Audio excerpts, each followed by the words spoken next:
अस्सलाम वालेकुम friends, everyday science YouTube channel की एक नई वीडियो में मैं आप लोगों को खुशामदीद कहता हूँ। इस वीडियो को स्टार्ट करने से पहले मेरी आप लोगों से रिक्वेस्ट है कि ये एक छोटी सी सेटिंग कर लें। इससे फिर आप लोगों को ये जो अल्फाज हैं ये ब्लर दिखाई नहीं देंगे। उसके लिए सबसे पहले आप लोगों ने वीडियो के ऊपर इस तरह छोटा सा क्लिक करना है। तो यहाँ पे आप लोग इसको क्लिक करेंगे, ये जो है तो आप लोगों के पास इस तरह से ये क्वालिटी वाला पहला ही ऑप्शन आएगा। तो ये क्वालिटी वाला जो ऑप्शन है यहाँ पे उसने ना ऑटो कुछ ना कुछ सिलेक्ट किया होगा। तो आप लोगों ने इस पर क्लिक करना है और क्लिक करने के बाद आप लोग एडवांस वाले ऑप्शन पे जाएंगे। और एडवांस वाले ऑप्शन पे जाने के बाद आप लोगों ने 720 या 1080 को ना सिलेक्ट करना है। उससे ये होगा कि वीडियो की क्वालिटी HD हो जाएगी और जब HD क्वालिटी हो जाएगी तो आप लोगों को किसी किस्म का कोई भी ब्लर वाला इशू नहीं आएगा। 1.3 एक्सरसाइज का अगर हम 9वां सवाल यानी कि आखिरी सवाल देखें तो उसमें हमारे पास है जी 3,75,000 रुपए पर एक साल के लिए 14% की शरह से सालाना मुनाफा मालूम करें। तो इस तरह के जो सवाल होते हैं ये ज़्यादातर बैंकिंग सेक्टर से मुतल्लक होते हैं, यानी कि जैसा कि अगर हम किसी भी बैंक से कोई कर्जा वगैरह लेने जाते हैं तो हमें बताते हैं कि अगर आप लोग इतना कर्जा लेंगे, इतने सालों के लिए लेंगे तो इतने फीसद की शरह से आप लोगों को इतने पैसे ज़्यादा देने पड़ेंगे, या फिर वो किस्तें वगैरह बना कर ना बता देते हैं कि इतनी आप लोग किस्त देनी पड़ेगी। जब हम वो कैलकुलेट करते हैं तो अगर फॉर एग्जाम्पल हमने 3,75,000 रुपया लिया है और अगर हमें 4.5 लाख रुपए वापस करने पड़ रहे हैं तो हमें पता चल जाता है कि जो बैंक है ना वो हमसे 75,000 रुपये अजाफी ले रहा है। तो जो वो 75,000 रुपये अजाफी ले रहा होता है बैंक उसको अपना मुनाफा कहता है।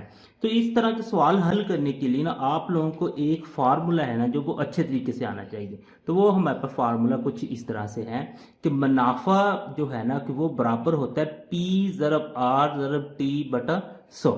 यहाँ पे अगर आप लोग देखेंगे तो हमारे पास 100 तो एक चले कांस्टेंट है ना, तो इसकी तो कीमत 100 ही रहनी है, इसका तो कोई इशू नहीं है। तो यहाँ पे हमारे पास चार मुख्तलिफ चीज़ें हैं। मुनाफा, इस केस में हमने मुनाफा मालूम करना है, वो चले हमने मालूम करना है। तो यहाँ पे रह गया जी दूसरी चीज़ है पी।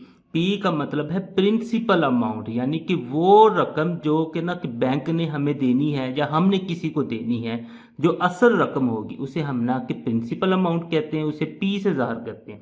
दूसरे नंबर पर है आर। आर का मतलब है रेट, यानी कि जो सूद वगैरह लगना है वो किस शरह के साथ लगना है, वो हमारे पास आर होता है। और टी का मतलब है टाइम, यानी कि आप लोगों ने जो कर्जा लिया है बैंक से या किसी भी और बंदे से वो कितने टाइम में वापस करना है, तो वो हमारे पास ना टी है। तो चलें इस फार्मूले को अच्छे तरीके से समझने के बाद अब हम ना अपने सवाल में से ये सारी चीज़ें निकालते हैं और फिर इस फार्मूले में पुट करके इसका हम ना आंसर निकाल लेंगे।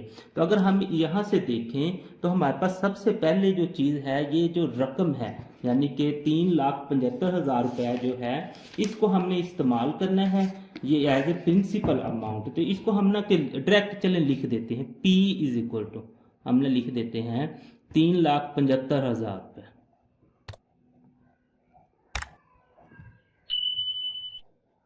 अच्छा, उसके बाद वो कहता है 3,75,000 पर एक साल, ये जो हमारे पास साल आ गया ये यानी कि वक़्त आ गया।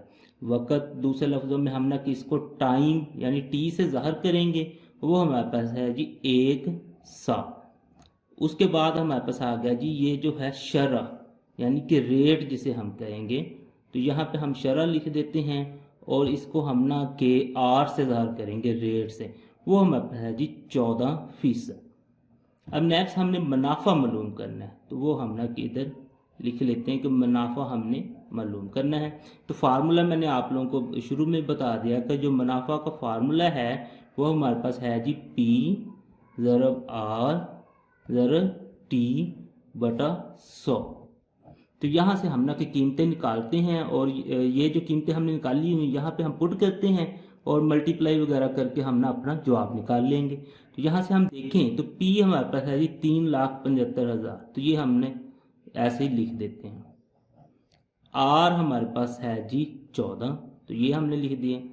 T हमारे पास है 1, ये हमने उसी तरह से लिख दिया। और बटे में हमारे पास है जी 100।